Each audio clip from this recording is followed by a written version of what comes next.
மயிலாடுதுறை நகராட்சியில் பாதாள சாக்கடை திட்டம் 2007 முதல் செயல்படுத்தப்பட்டு வருகிறது.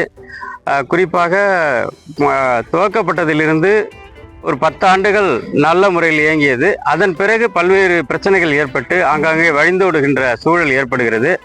அதனை பராமரிக்க வேண்டும் என்பதற்காக ஆண்டுக்கு 1 கோடி ரூபாய்க்கு மேல் நிதி செலவிடப்படுகின்றது. நமது நபீர் தெருவில் உள்ள சுமார் 700க்கும் மேற்பட்ட பெண் மாணவிகள் பயில்கின்ற அரசு மேல்நிலைப்பள்ளி வளாகத்தில் வாசலில் உள்ள மேனுவல்லேருந்து கடந்த சில தினங்களாக கழிவுநீர் வெளியேறி கொண்டே இருப்பதனால் மாணவிகள் அதை மிதித்து தான் உள்ளே செல்ல வேண்டியிருக்கு. துர்நாற்றம் வீசுகின்றது, சுகாதார சீர்கேடு ஏற்படுகின்றது. உடனுக்குடன் செய்ய வேண்டிய அந்த பணியை அந்த பராமரிப்பை செய்கின்றவர்கள் செய்யவில்லை என்று மிக வேதனை அளிக்கின்றது.